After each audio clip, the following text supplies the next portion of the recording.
ചില ദേവാലയങ്ങൾ നമുക്കെപ്പോഴും കണ്ടാൽ കൊതി തീരില്ല.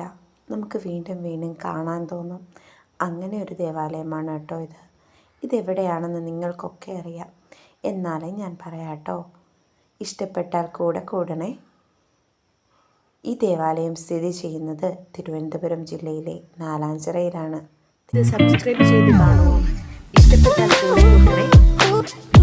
ദേവാലയങ്ങൾ എന്നും എനിക്കൊരു കൗതുകമായിരുന്ന ഞാൻ ഇന്ന് ഈ ദേവാലയത്തിൻ്റെ അകത്തേക്ക് കയറാനല്ല വന്നത് കേട്ടോ. മറിച്ച് ഇവിടെ ഒരു കുരിശുമലയുണ്ട്.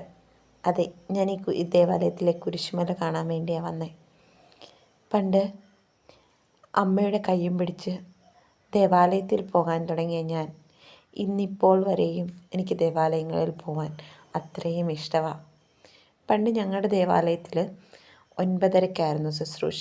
2 കുർബാന ഉള്ളത് കാരണം 3 കുർബാന ഉണ്ടായിരുന്നു അച്ഛന്. അങ്ങനെ രണ്ടാമത്തെ കുർബാന ഞങ്ങളുടെ ദേവാലയത്തിൽ 9:30-ക്ക്. അപ്പോൾ അമ്മ രാവിലെ കുളിപ്പിച്ചൊരുക്കി പള്ളിയിൽ കൊണ്ടുപോകും. അത്ര ഇഷ്ടമായിരുന്നു അന്നേ പള്ളിയിൽ പോവാൻ.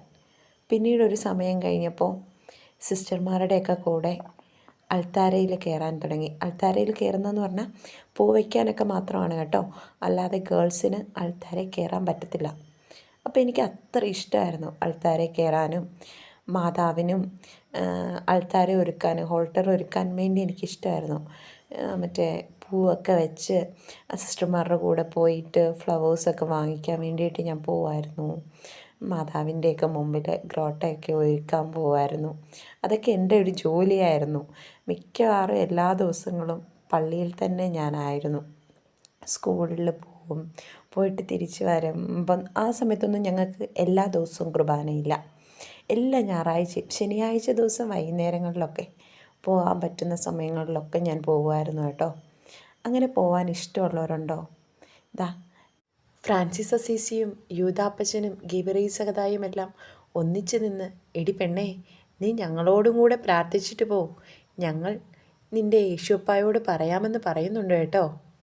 എനിക്കിപ്പോൾ ദേവാലയത്തിനകത്തിൽ കയറുന്നതിനേക്കാൾ ഇഷ്ടം ചാപ്പലിൽ കയറാനാണ്. കാരണം എന്താണെന്ന് വെച്ചാൽ അവിടെ മറ്റാരുമില്ല. നമ്മളെ ശല്യപ്പെടുത്താൻ ചില സമയങ്ങളിൽ മറ്റാരും വരാറില്ല.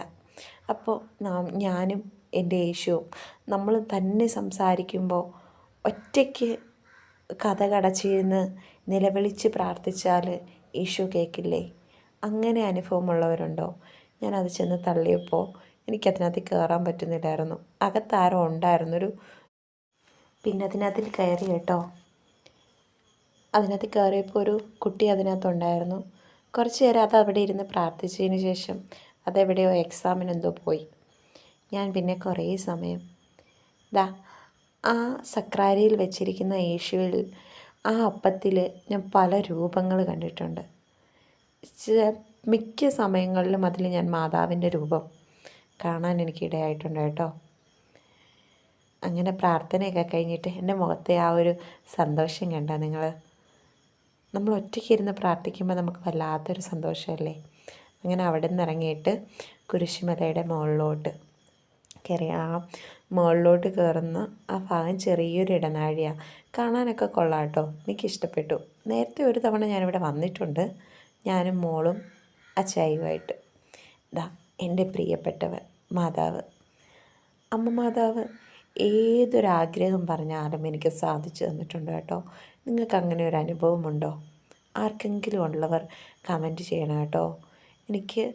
ഞാൻ ആദ്യം ഞങ്ങളുടെ പള്ളിയിൽ ഞങ്ങളുടെ അമലോത്സവ മാതാവാണ് ഞങ്ങളുടെ പള്ളിയുടെ മധ്യസ്ഥ.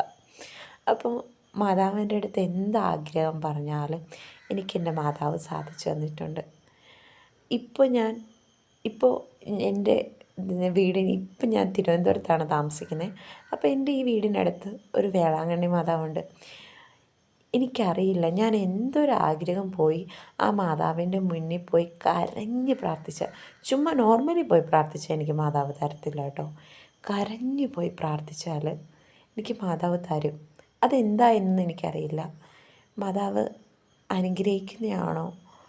പല പല കാര്യങ്ങൾ, രോഗങ്ങളാകട്ടെ, എൻ്റെ ചെറിയ ചെറിയ കുഞ്ഞു കുഞ്ഞു ആഗ്രഹങ്ങളാവട്ടെ, അങ്ങനെ എന്തൊക്കെ കാര്യങ്ങൾ എനിക്കിപ്പോൾ മാതാവ് സാധിച്ചതെന്നറിയുമോ?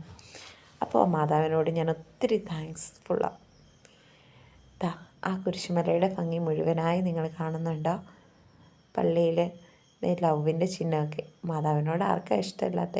എല്ലാവർക്കും മാതാവിനോട് പ്രേമമല്ലേ? ഞാൻ എപ്പോഴും പ്രാർത്ഥിക്കുമ്പോൾ മാതാവിനോട് പ്രാർത്ഥിക്കുന്നത് എങ്ങനെയാണെന്നറിയുമോ? അമ്മയുടെ കാപ്പയുടെ കീഴിൽ എൻ്റെ കുടുംബത്തെ സംരക്ഷിക്കണമേ, ഈ ലോകം മുഴുവനെയും സംരക്ഷിക്കണമേ, രോഗികളായിട്ടുള്ളവരെ സംരക്ഷിക്കണമേ. അങ്ങനെയൊക്കെ ഒന്ന് പ്രാർത്ഥിച്ചു നോക്കി. അമ്മ ഉറപ്പായിട്ടും അമ്മയെ ഇങ്ങ് ഏൽപ്പിച്ചാൽ മതി, എല്ലാം നമുക്ക് സാധിച്ചു തരും. വീഡിയോ ഇഷ്ടപ്പെട്ടാൽ എല്ലാവരും ലൈക്ക് തരാനും കമൻറ്റ് ചെയ്യാനും സബ്സ്ക്രൈബ് ചെയ്യാനും ഒന്നും മറക്കരുതേ. അടുത്ത നല്ലൊരു വീഡിയോയുമായിട്ട് ഇനിയും കാണുന്നവരേക്കും ബൈ ബൈ.